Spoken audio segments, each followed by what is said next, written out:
皆さんこんにちは。1000万 MLB 翻訳侍選手チャンネルへようこそ。激戦が予想されたドジャースとパドレスの一戦。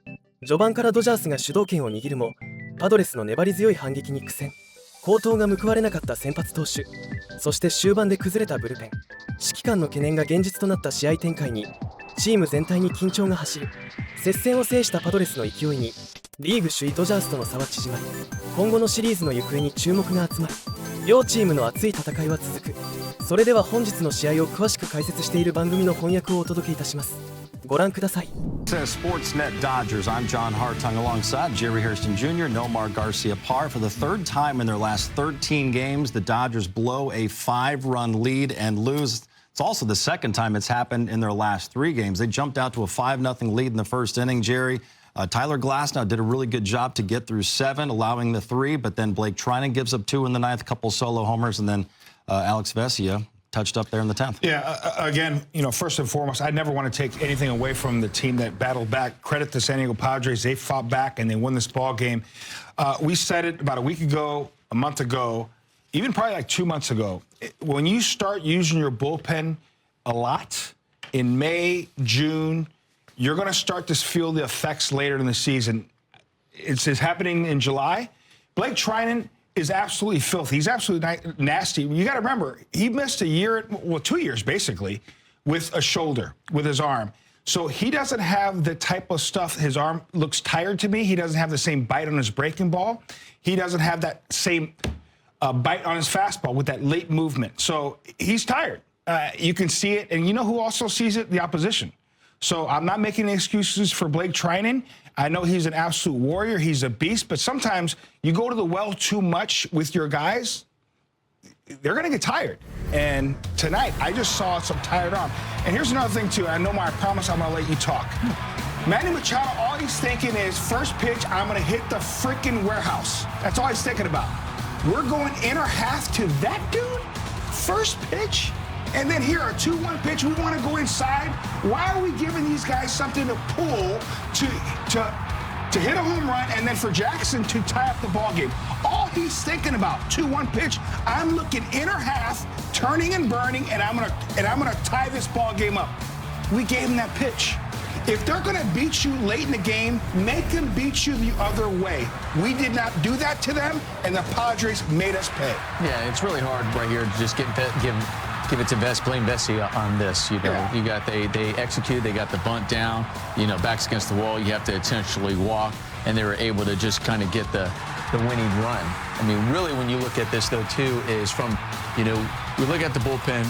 Glasnow gives you 7 innings. We're talking about your starter going deep, and Glasnow did that. And this is second start since being on the IL. Excellent job by Glasnow. But at the same time, from an offensive side, when you think about it, you're like, you had 3 hits for the rest of the game after the first inning. After the first inning, you only managed 3 hits. You were 0 for 8 with runners in scoring position after that first inning as well. So there were some opportunities, but still didn't capitalize it.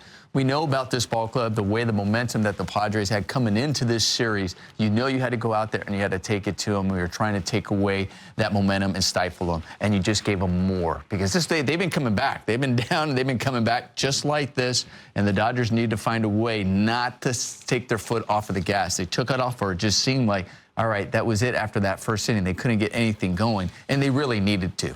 Yeah, you're right.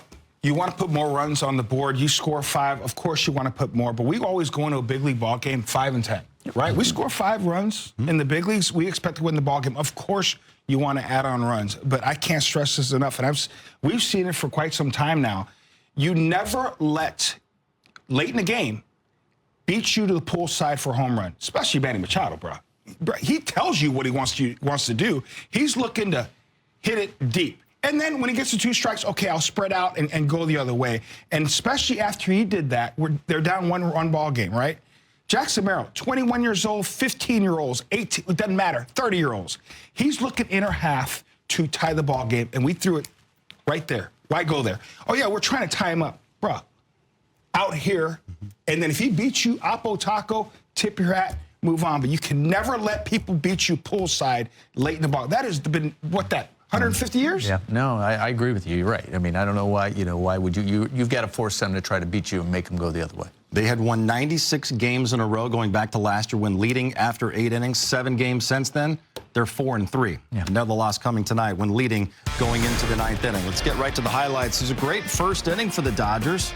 Will Smith, after Shohei Ohtani had walked, and Shohei swiped second base, 28th steal of the year. Yeah, we're hoping that his elbow was okay. That ball ended up getting him right there on the outside of the elbow. Gosh, it looks like it hits that bone, and sometimes you can hit that funny bone, it hits a nerve. Either way, it doesn't feel good no matter what.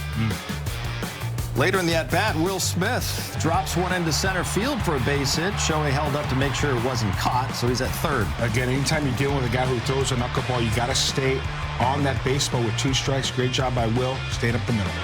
Gavin Lux does the job. Great job staying on this ball. This ball was tailing away from Gavin Lux. We talked about him, how he looks really good when he's going the other way because it allows him to stay on the ball longer. That was an excellent job getting that sacrifice fly.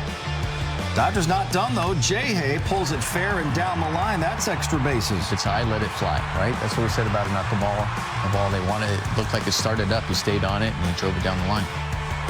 So 2 on in scoring position for Andy Pages, and Jerry, he delivers. You get the pitch up in the zone. Great job. Great approach. You want to stay up the middle. A lot of hits that way.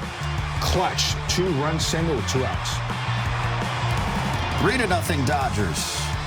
Pages needed that. He's been searching for some knocks right there. Good to see him come through there. Big win in the first. He's 2 for 22, going back his last 6 games. Kevin Biggio, Nomar, off the foul pole for a 5-0 first inning lead. The ball started on the inner half. He stayed on it because it was kind of break over the middle of the plate. He puts a really good swing on it and was able to keep that ball fair. 5th of the year. Dodgers feeling good right now, leading it by 5. Maybe that's not such a good thing, the way they've struggled with 5-run leads the last few weeks. Bottom 2, Tyler Glass now facing Manny Machado. And he puts one on the board for San Diego. The fastball center cut. Manny Machado's been a great player for a long time. Backspins that fastball. They get one on the board. Glass now goes 98 to strike out Jackson Merrill. David Peralta up there. He can't hold up. That is absolutely filthy. 12-6 breaking ball. And Jessica Mendoza talked about, I think the league's hitting like a $120 off that breaking ball. Absolutely dirty. Bottom 3, Glass now facing Luis Ariz. Pulls that one fair. Yeah, really impressive by Luis Ariz. That's 97 up and in, and he's still able to get that barrel to the ball and keep that fair. So a 2-out double, and then Jurickson Profar makes it a 5-2 game. They went up there hunting that fastball right there with 2 outs. They jumped on it, didn't miss it. Jake Cronenworth follows with a 3rd straight 2-out hit. This one makes it 5-3. Like that was the message, right? Get ready for the fastball. Yeah. Do not miss it. You're going to get one. Take advantage of it, and they did. Glass now would shut them down the rest of the way through 7. Anthony Bonda put up a 0 in the 8th. Still 5-3 going to the 9th. Blake Trinan. First pitch he throws to Machado. Again, hunting something in her half. He gets it. Yeah. First pitch of the at-bat. You know, I would love to see the first pitch outer third. If he's first pitch swinging, maybe he rolls over third. You're just going into his happy zone, drives out of the ballpark. Wow. But it's 5-4. You still have a 1-run lead. Trying to hang on. Trinan would get Xander Bogaerts. All right, we've seen that enough. Yeah, well, it still hasn't landed, Sean. That's why. And then Merrill gets one. Yeah, 2-1, 2-1. Your hitters count. You're looking for something in. You're like, great. Hope he makes a mistake there. But they were kind of set up. I know they may have wanted it up and in, but that's still, you're still leaving. There's no margin for error, and you can't go in. You still got to stay away.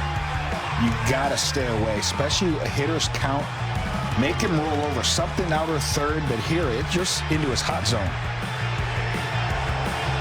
That ties it at 5. That 5-run lead erased. And this is where the Padres have a huge advantage. They have 2 studs in the back end of the bullpen. They just traded for one in Tanner Scott.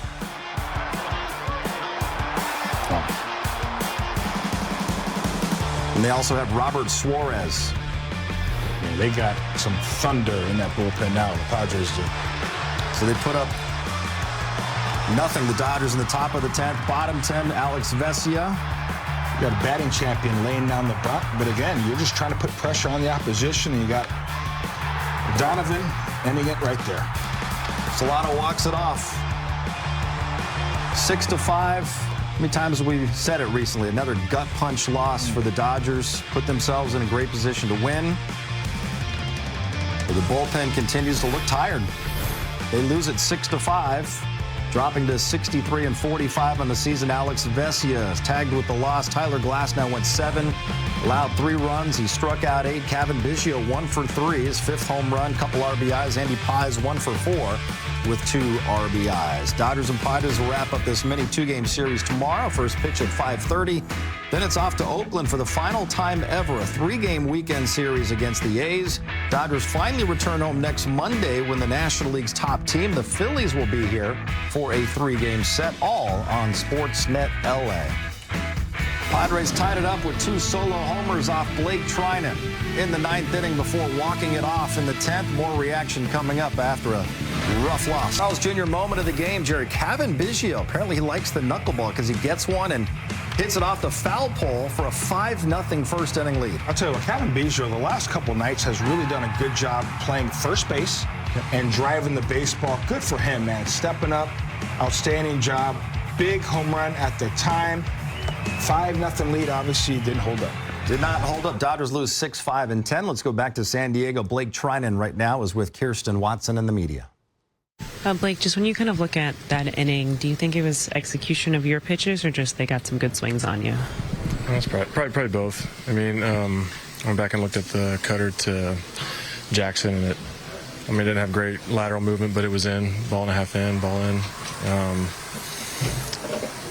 The one to Machado, it's probably the worst sinker I threw all night, and he's a great player, so he put a good swing on it, but obviously it's pretty frustrating that it's like a second outing in a row where it's been a little bit not what I was hoping to do for the team. I mean, I take pride in being successful for my teammates. They worked hard and put 5 runs on the board, gave us a chance to go out there and just put their faith in me to go put up a 0, and I didn't get the job done, so I'm going to need to be better than what I have been. How difficult has the stretch been for you guys as bullpen? I think 3 times the last 16 days you guys have given a 5-run lead just to sort of this momentum, try to stop this momentum. I honestly heard it. How difficult has the stretch just been for you guys as bullpen, just especially some of these big blown leads the last few weeks? I mean, obviously you don't want to do it. I mean, we take pride in doing the best we can. I think our bullpen's been one of the best, if not the best, over the last 5 years since I've been here. There's obviously going to be some tough stretches. A lot of that falls on me, and 2 of the last few that you've talked about. So I don't know if we really think much about it. It's just the day of when it happens. It's pretty frustrating. When the velo's down like it has been this year, do you have to compensate in other ways with how you attack guys, or how have you adjusted to that this year? No, I mean, look, the last 2 outings, I don't know if anybody's done damage on the fastball that Bregman did to me. I don't know if anybody typically has put a swing. Machado's a very familiar face with me. Most impressive one is probably Jackson Merrill. It's a ball and a half inside. So I'm not going to try to reinvent the wheel. I know who I am. They give me lanes to be successful. It just comes down to execution. Movement patterns are great. So my velo's been what it's been this year. I know it's going to be a focus of talking point for a lot of people, but at the end of the day, execution and stuff will win over. I mean, velocity is a luxury. I would love to have more, but I have what I have. So, and it's been working for the majority of the year. Just a few outings have really bit me. 7 innings, 3 runs allowed, 8 strikeouts tonight for Tyler Glasnow. The Dodgers can't hold on to the win for him. We're going to hear from Dave Roberts coming up. Your stat line is brought to you by Arco. It's Tyler Glasnow's pitching line. Went 7 innings, allowed 3 runs, 8 strikeouts, only 1 walk. First quality start by a Dodger pitcher since June 26th, more than a month ago. Wow. The quality start's only 6 innings. Wondering why the bullpen's tired? Wow. Well, let's hear from Tyler Glasnow right now. He's standing by at Petco Park with Kirsten and the media. Tyler, when you look at your outing tonight, you were able to be effective, but it kind of seemed like maybe you had to kind of fight through it. Would you say that that was the case for you?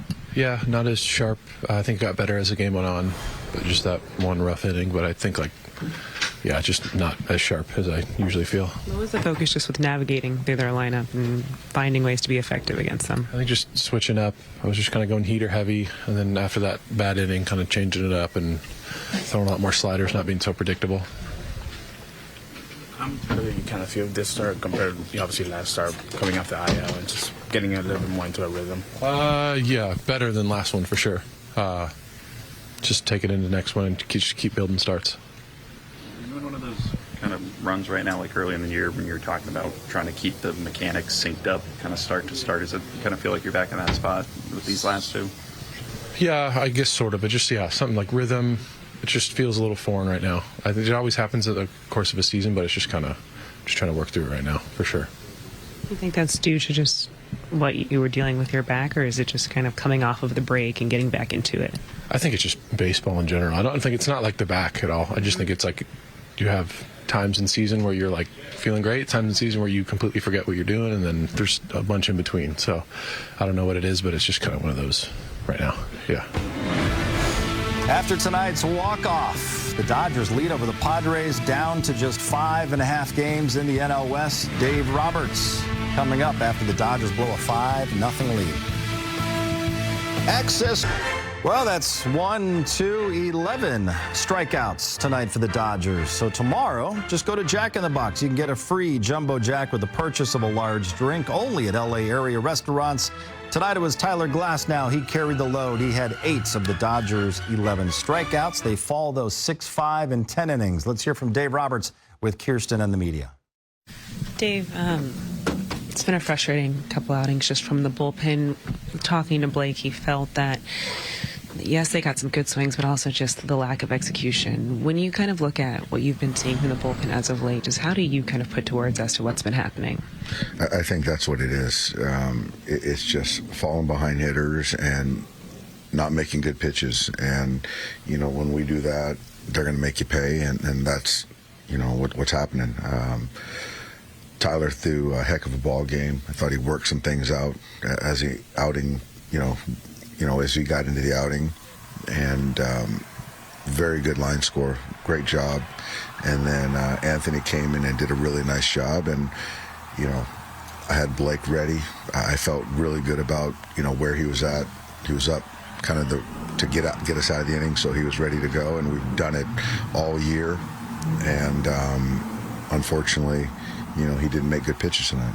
Can you explain just, you had a lot of questions about kind of what happened with the umpires and then calling the ball there. Just, I guess, what did they explain to you, I guess? Well, the one I went out there is I just wanted to clarify that Mark went out there to talk to Alex after they pinch hit Solano, and I was asking if I could bring in Evan at that moment, and then once he already visited, then he's got to face a hitter. So, yeah. An intentional walk counts as facing the hitter. Correct. How different has it been for trying this year? I know he's come back, the loss has been fine, but it's been 94 as opposed to where it was before the surgery. It's certainly, not the same velo. All year it hasn't been, but, outside of, the last Houston outing, he hadn't given up a run, the month of July. So, he was still very, very good. And it's just obviously the last two, it hurts. It's more recent. But again, before, 3 days ago, he had, or 3 days ago, whatever it was, he hasn't given up a run in a month. So it's one of those things that it happens. He's going to give up runs, and just unfortunately, just kind of, collectively, it just we feel a little bit more of late. What can you do with the bullpen when you feel like it's springing so many leaks? Well,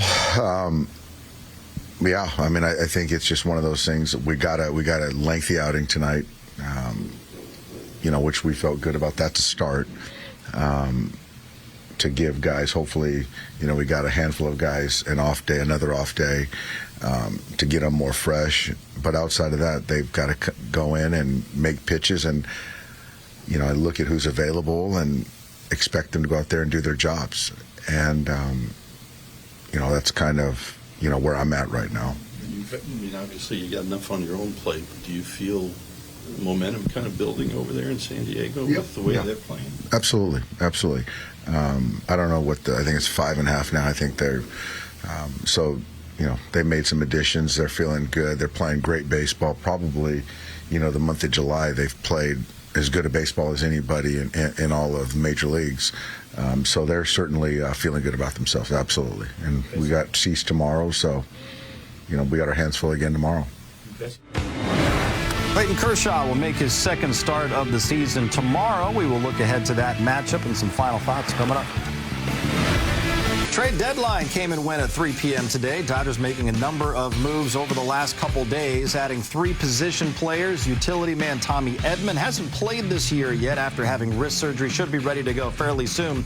Ahmed Rosario rejoining the Dodgers at the deadline for the second straight season. Kevin Kiermaier coming over from the Blue Jays. Biggest move of the deadline, local guy Jack Flaherty from Harvard-Westlake. He comes over from the Tigers, and reliever Michael Kopech traded over from the Chicago White Sox.